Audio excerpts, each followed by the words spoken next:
अज जी हिन बाबरकत महफिल में शरीक थियण जी सआदत नसीब फरमाई है।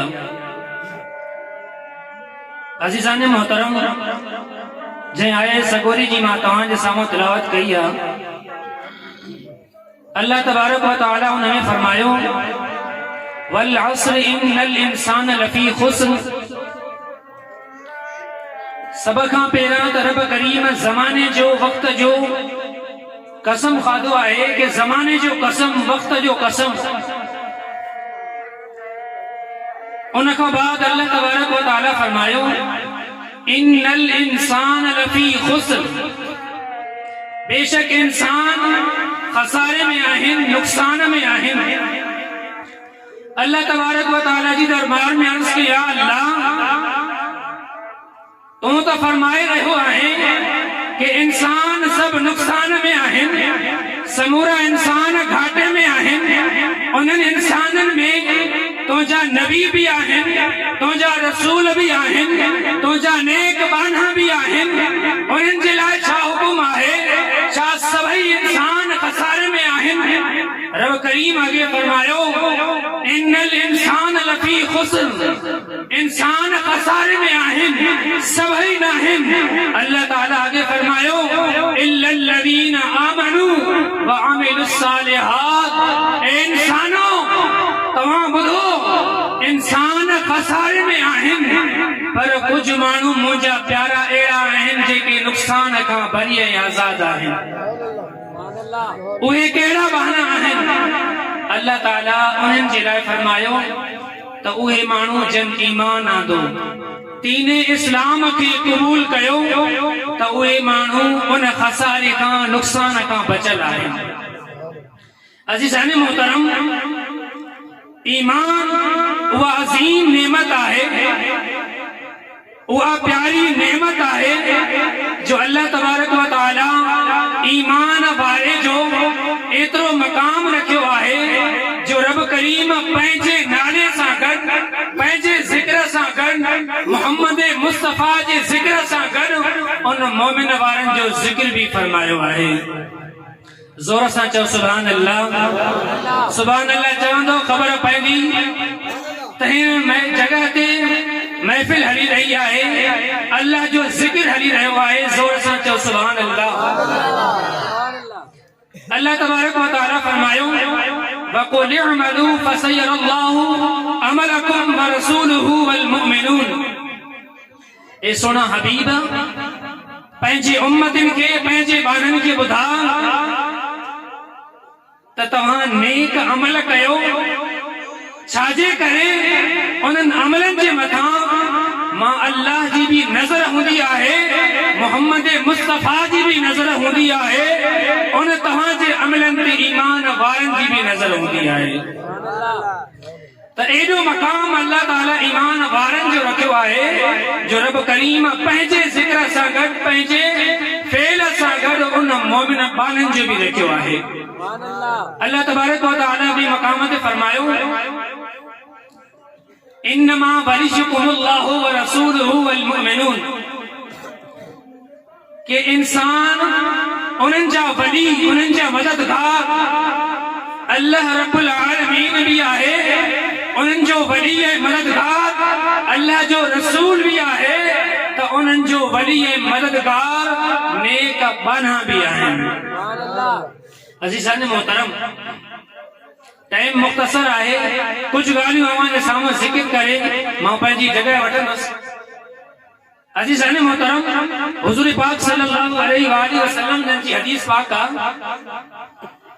पाण फरमाइनि था पिया क़यामत वारे ॾींहुं माशर जे मैदान में जॾहिं हिसाबो किताब थींदो, अल्लाह तबारक व तआला पंहिंजी शान जे मुताबिक जंहिं जगह ते तशरीफ फरमा हूंदो, अल्लाह जी दरबार में हिकिड़ो बानो वेंदो।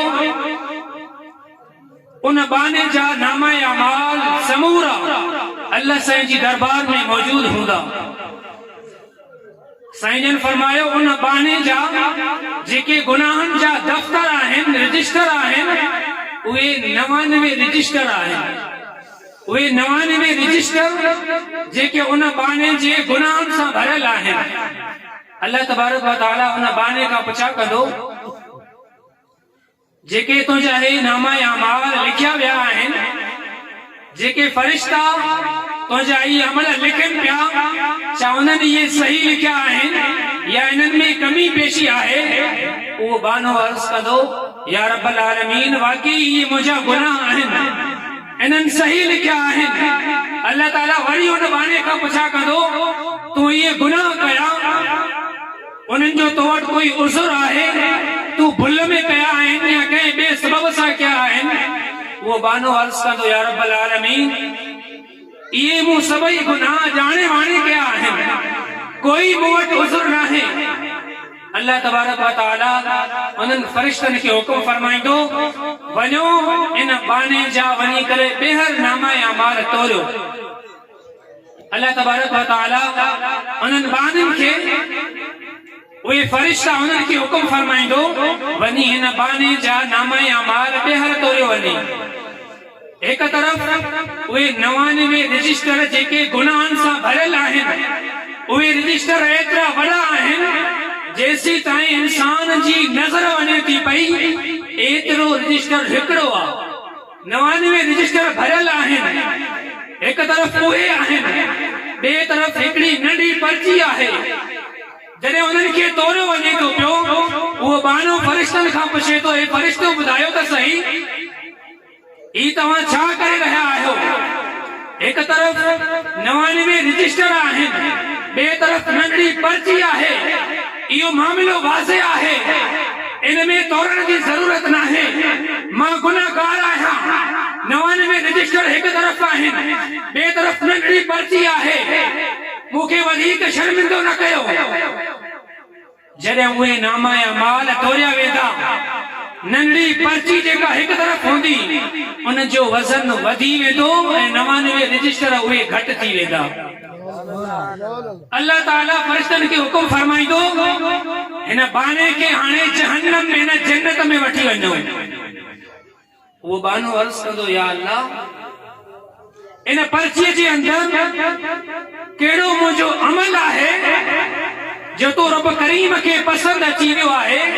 एक तरफ़ 99 रजिस्टर आहिनि, गुनाहनि सां भरियल आहिनि, ॿिए तरफ़ हिकु नंढड़ी पर्ची आहे, इन में कहिड़ो भलो अमल आहे? त उन्हनि फरिश्तनि उन बाने खे ॿुधायो ए बाना इहे 99 रजिस्टर गुनाहनि जा अगरि अचे तुंहिंजे नज़र में वॾा आहिनि, पर उन नंढड़ी पर्चीअ में उहा अज़ीम शइ लिखियल आहे जेका तूं दुनिया में रही करे अल्लाह ऐं अल्लाह जे रसूल जी सचे हुजण जी गवाही ॾिनी हुई।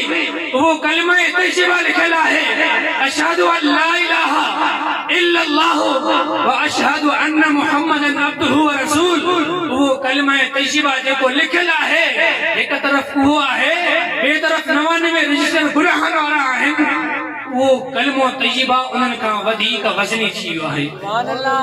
अज़ीज़ान मोहतरम, उन ईमान जी क़ीमत उन जो वज़न एतिरो वधीक आहे जे हिक तरफ़ उहे 99 रजिस्टर गुनाहनि सां भरियल आहिनि, ॿिए तरफ़ नंढड़ी पर्ची आहे, पर उन जे अंदरि कलिमा तैयबा लिखियल आहे जेको उन्हनि सभिनि खां वधीक भारी आहे।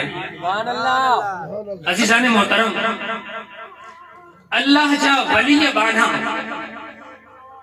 जैसा असां ताल्लुक रखूं, जैसा असां सोहबत रखूं, उन्हनि सां असां पंहिंजो ताल्लुक मज़बूत करियूं था पिया त अल्लाह तबारक व तआला उन्हनि बाननि जे सदके, उन्हनि ईमान कामिल ईमान वारनि जे सदके असां गुनाहगार बाननि जी बि अल्लाह साईं बख़्शिश फरमाईंदो आहे।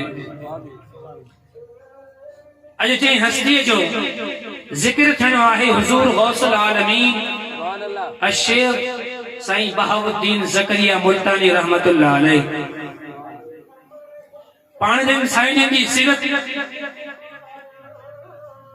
उन्हनि जी हयाती तैयबा, पाण जॾहिं पैदा थिया अल्लाह तबारक व तआला उन्हनि खे एतिरो त इल्म सां, एतिरो त विलायत सां नवाज़ियो जो उहे अल्लाह जा नेक बाना जॾहिं पैदा थियनि था, पैदा थींदे ई ॼाए ॼाम अल्लाह जा वली थियनि था पिया। सीरत जा जेके किताब आहिनि उन्हनि में इहो मज़कूर आहे। उहे फरमाइनि था पिया साईं जन जी जेका पैदाइश थी उहा 27 रमज़ानुल मुबारक ते थी। 27 रमज़ानुल मुबारक ऐं जुमे जे ॾींहुं सुबुह जो वक़्तु थी। अज़ीज़ान मोहतरम, अल्लाह तबारक व तआला पंहिंजे नेक बाननि खे जेका बि शइ ॾींदो आहे, जंहिं बि शइ जो हुन सां निस्बत ताल्लुक थींदो आहे त उहा बि अज़ीम ऐं आला बणिजी वेंदी आहे। हुज़ूर साईं गौस बहाउद्दीन ज़करिया मुल्तानी रहमतुल्लाह अलैह पाण जॾहिं 7 सालनि जी उमिरि जा हुआ त क़ुरान पाक हिफ़्ज़ कयूं। सिर्फ़ क़ुरान पाक हिफ़्ज़ न बल्कि 7 क़िराअतूं जेके आहिनि उहे 7 क़िराअतुनि जा हाफ़िज़ ऐं कारी थी विया। जॾहिं पाण 12 सालनि जी उमिरि जा थिया, पाण साईं जन जो वालिद मोहतरम हिन दुनिया मां पर्दो मटाए वियो ऐं पाण उन खां बाद दीन इस्लाम जी तालीम हासिल करण जे लाइ खरासा शहर उन तरफ़ सफ़र कयूं। पाण दीन इस्लाम जी तालीम हासिल कंदा रहा ऐं जॾहिं पाण साईं जन जो सफ़र अॻे हलंदो वियो ऐं जॾहिं इन मक़ाम ऐं मर्तबे ते पुगा जो मुसलसल अल्लाह ताला जी इबादत ऐं रियाज़त कंदा रहिया, अल्लाह तबारक व तआला उन्हनि जो उहो मक़ाम ऐं मर्तबो अता फरमायो कि जॾहिं शेख शहाबुद्दीन रहमतुल्लाह अलैह जेको साईं जन जो मुर्शिद कलीम आहे, हज़रत साईं निज़ामुद्दीन रहमतुल्लाह अलैह पाण उहे लिखनि था पिया त जॾहिं साईं गौस बहाउद्दीन ज़करिया मुल्तानी रहमतुल्लाह अलैह साईं जन जी दरबार में आया, पाण साईं शेख शहाबुद्दीन रहमतुल्लाह अलैह इंतजार करनि पिया। जीअं ती चऊं त गौस बहाउद्दीन अची पुगो आहे, अची करे चवण लगा, ए बहाउद्दीन इलाही अरसो थी वियो आहे, मां तुंहिंजो इंतजार कयां थो पियो त कॾहिं गौस बहाउद्दीन अचे थो पियो त मां हुनखे अची करे खिलाफ़त ॾियां। किताब लिखनि था पिया सही गौस बहाउद्दीन ज़करिया मुल्तानी रहमतुल्लाह अलैह पाण साईं जन जी ख़िदमत में सिर्फ 7 ॾींहं रहिया। 7 ॾींहं साईं जन जी ख़िदमत में रहिया त उन्हनि खे उहो खिलाफ़त वारो जुबो उन्हनि जे मुर्शिद साईं शेख शहाबुद्दीन रहमतुल्लाह अलैह जन अता फरमायो हुयो। सही बहाउद्दीन ज़करिया मुल्तानी रहमतुल्लाह अलैह पाण फरमाइनि था पिया त मां ख्वाब ॾिठो, ख्वाब में ॾिसां थो पियो त हुज़ूर पाक सल्लल्लाहु अलैहि वसल्लम जन आहिनि, उन्हनि जी दरबार में शेख शहाबुद्दीन रहमतुल्लाह अलैह आहिनि। पाण नबी साईं जन शेख शहाबुद्दीन जन खे जुबो अता फरमायो। पाण फरमायूं त वञ पंहिंजो जो मुरीद ईंदो बहाउद्दीन ज़करिया वञी करे इहो जुबो उन पंहिंजे ख़ासि मुरीद बहाउद्दीन खे वञी करे पाराईंदे। जॾहिं साईं जन जी दरबार में रहिया, थोड़े ई अरसे में उन्हनि खे खिलाफ़त मिली वई। जेके ॿिया उते मुरीद हुया, ख़ातिम साईं जन जी दरबार में हुया, उन्हनि साईं शेख शहाबुद्दीन रहमतुल्लाह अलैह उन्हनि खे अर्ज़ कयो, साईं असांखे एतिरो अरसो थी वियो आहे, असांखे अञा खिलाफ़त नाहे मिली, बहाउद्दीन हाणे आयो आहे, तव्हां हिनखे जल्दी खिलाफ़त अदा करे छॾी आहे, छा माजरो आहे? उहे एतिराज़ करण लॻा। साईं शेख शहाबुद्दीन रहमतुल्लाह अलैह पाण सभिनि मुरीदनि खे घुरायो, सभिनि खे हिकिड़ो हिकिड़ो परिंदो ॾिनऊं, तव्हां वञी करे अहिड़ी जॻह ते ज़िबा करे अचो जाते कोई भी न हुजे। जंहिं जॻह ते कोई भी न हुजे उन जॻह ते वञी इन परिंदे खे ज़िबा करे अचो। साईं जन जा सभु मुरीद ख़ादिम जेके दरबार में हुआ सभई विया, उहो जानवर ज़िबा करे साईं जन जी दरबार में मोटी आया। साईं गौस बहाउद्दीन ज़करिया मुल्तानी उहो साॻियो ई परिंदो खणी करे वापसि दरबार में मोटी आया। सभई माण्हू मुरीद परेशान आहिनि। उन्हनि चयो त हाणे साईं हिननि खां नाराज़ थी वेंदो, साईं जन जी हुकुम जी ख़िलाफ़ कयो अथऊं। साईं फरमायो वञी ज़िबा करे अचो, ही ख़ाली मोटाए आयो आहे। साईं शेख शहाबुद्दीन रहमतुल्लाह अलैह सही बहाउद्दीन ज़करिया मुल्तानी का पुछा के बहाउद्दीन तू इन परिंदे के ज़िबा छो न करे आयो। सही गौस बहाउद्दीन ज़करिया मुल्तानी पान अर्ज कर लगा साईं मां का एड़ी जगह न ॾिसी एड़ी जगह मुखे नजर न आई। आसमान ते नजर कई, जमीन जे कुंड कुड़छ ते नजर कई, हर जगह ते ॾिसां पियो मुंहिंजो रब मुखे नजर अचे पियो। उहे मुखे ॾिसी रहियो हुयो, का जगह मूं खाली न ॾिठी। इन करे मां तव्हांजी दरबार में ही परिंदो वापस खणी आयो आहियां। उहे परिंदे जेके साईं जन जा खादिम ऐं मुरीद हुया उहे ॾिसी करे हैरान थिया। असां सां त इहा ॻाल्हि विसरी वई। साईं गौस बहाउद्दीन ज़करिया मुल्तानी रहमतुल्लाह अलैह के शेख शहाबुद्दीन रहमतुल्लाह अलैह सभिनि माण्हुनि जे साम्हूं फरमायो त हिन माण्हूअ खे इहा खिलाफ़त इन लाइ मिली आहे जे इन जो मक़ाम ऐं मर्तबो तव्हां सभिनि खां आला ऐं बुलंद आहे।